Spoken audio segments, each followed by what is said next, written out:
Les jeunes déferlent dans la rue. Un quart de siècle après l'indépendance, le pouvoir vacille. Octobre 88 sonne le début de la tragédie. Le président Chedli Benjdid, dépassé par les événements, appelle au secours l'armée, qui tire dans la foule. Près de 500 morts. Caricaturiste dans la presse, Ali Dilem est un enfant d'octobre 88. Ça donne vie au truc, non? La couleur. Jamais la contestation n'a été vécue aussi intensément. Il n'y avait pas de liberté de temps, où là, on ne descendait pas. Le Taroua, on ne pouvait pas s'imaginer, 24 heures après, on se rendrait dans les rues, Saadi Sarraq al-Maliya, ou la Chadli Hmar, ou la Wahed Zouj Tlata Chadli Shmata, ou la... Images volées, caméras cachées. C'est la pagaille dans la rue et à tous les étages du pouvoir. Certains clans du FLN, hostiles à Chadli, ont visiblement incité les manifestants à descendre dans la rue. Mais en quelques jours, la révolte a débordé tout le monde. Ils font rire les gens d'aujourd'hui, même les écrits d'aujourd'hui, même tous ceux qui ont 50 ans aujourd'hui, c'est-à-dire qui, à l'époque, en 88, étaient en âge de parler, et qui n'ont rien dit, qui ont attendu qu'il y ait des mômes qui descendent dans les rues, se faire tirer dessus. Ben, aujourd'hui, l'Algérie, tous les Algériens se sont découverts démocrates le 6 octobre. Hein, parce que le Taroua, ma démocrate de plus de 25 ans ou là de 30 ans dans la rue. Hein. J'ai vu que des gamins. J'ai vu que des gamins. Précédé par de grandes grèves ouvrières, octobre 88 sonne comme un acte d'accusation. Qu'avez-vous fait de ce pays? Disent ces jeunes qui s'attaquent en priorité aux bâtiments du pouvoir. Il y avait beaucoup de rage. Il y avait beaucoup de rage contre le pouvoir, parce qu'il faut dire que le pouvoir représentait le déni de liberté à tout un peuple. Mustafa Brahami est alors très actif à l'université d'Alger. Au bout de quelques jours, les islamistes comme lui, qui militent dans la clandestinité depuis des années, tentent de s'approprier les manifestations. Nous nous sommes dit, nous ne pouvons absolument pas être à la traîne de ce mouvement. Nous devons absolument appuyer toutes ces revendications qui tendent à libérer le peuple. Les islamistes entrent en scène. Parmi eux, Ali Belhadj, un jeune prof de collège, se fait remarquer. À la mosquée Kaboul, à Alger, ses prêches virulents attaquent le pouvoir et galvanisent les fidèles.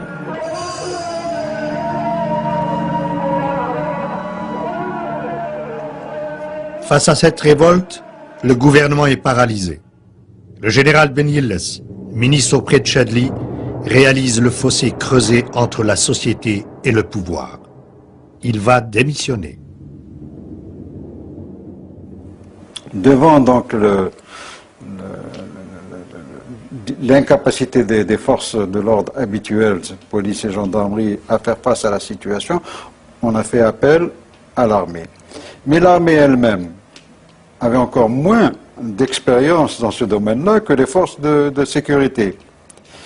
Et ceux qui étaient à la tête de cette armée n'avaient d'autre moyen d'intervenir que de faire venir les unités de combat en service dans l'armée nationale populaire. L'insurrection, il y a un seul moyen, c'est connu à travers le monde entier. C'est de maintenir l'ordre. Maintenir l'ordre. C'est utiliser la troupe. Donc l'état de siège a été déclaré par le président et il m'a désigné responsable pour Alger. Cet ancien sous-officier de l'armée française va devenir l'un des hommes forts de l'Algérie et la bête noire des islamistes. Khaled Nzar devient un homme clé en octobre 88 quand le président Chedli l'appelle pour réprimer les émeutes. Ils ont commencé par des manifestations monstres.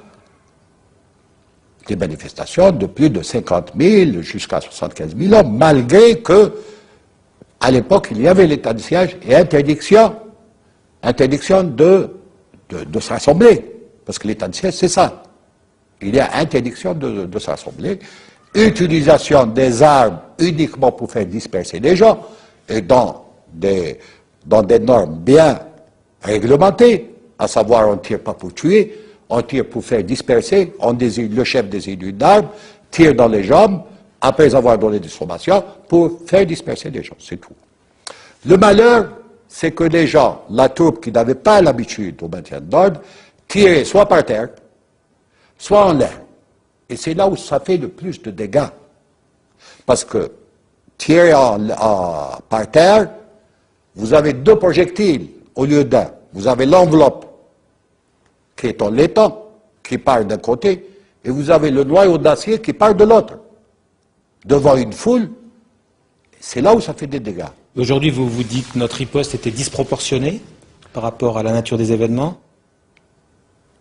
Non, je ne dirais pas disproportionné, je dirais que je regrette, bien sûr, qu'il y ait eu des morts, mais il n'y avait pas moyen de faire autrement. L'armée nationale populaire, l'ANP, a tiré sur le peuple. La société est sous le choc et le régime discrédité. Mais octobre 88 va libérer la parole. Bravant la censure, des journalistes courageux vont parler malgré la sécurité militaire, la redoutable police politique du régime. En fait, très rapidement, on a commencé à entendre parler de mort et de torture. Et là, on décide, une amie journaliste et moi, Beya Gassmi et moi, d'aller enquêter. Certains services de sécurité, n'ayant pas été capables de désigner des responsables de l'émeute, et étant persuadés qu'il y avait une main étrangère, je dis bien une main étrangère, un complot étranger derrière ces événements, ont procédé à des arrestations massives et on s'est essayé de faire parler les gens sous la contrainte, sous la torture, pour remonter à la source. On nous faisait passer à l'électricité au niveau d'une pièce qu'ils appelaient la salle de torture. Il y avait 6 à 7 personnes. On nous accrochait tout nus sur un sommet avec un métallique, avec des menottes. Nous versaient de l'eau pratiquement sur tout notre corps pour qu'il soit bon conducteur. Et nous bouchaient pratiquement, ils nous mettaient dans la bouche un chiffon. Des fois, tantôt de l'eau, tantôt ils nous aidaient une musique. Les témoignages de cet enseignant et de dizaines d'autres victimes de la torture, militants de gauche, jeunes manifestants, islamistes, sont publiés dans un recueil. Mais ce cahier noir d'octobre restera sans conséquence. Les mises en accusation, en fait, du point de vue juridique, il n'y en a pas eu. Aucune. Le pouvoir a très bien vécu avec le cahier noir. Le cahier noir nous a servi que comme instrument j'allais dire de mobilisation d'opinion. Mais du point de vue juridique, il n'en a eu aucune. Le FLN ne peut plus parler au nom du peuple. La génération qui a pris le pouvoir en 62 est au pied du mur. Si le président Chedli veut sauver sa peau et sauver le système, c'est toute la maison FLN qu'il doit rénover. في معالجة مشاكلنا بهدوء وطرح القضايا بكل موضوعية.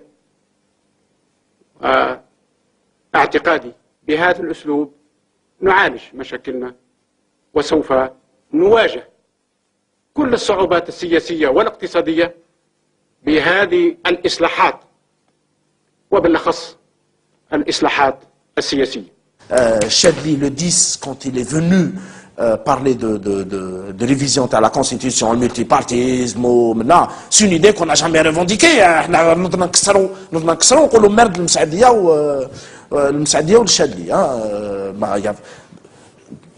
Mais franchement, on n'avait pas de conscience politique, encore une fois. On n'était pas là pour dire que voilà ce qu'on veut. Non, on savait ce qu'on ne voulait plus. Ce dont les jeunes ne veulent plus, c'est de cette Algérie de papa. Cette Algérie qui s'est dressée fièrement en 62, mais qui n'a pas tenu ses promesses.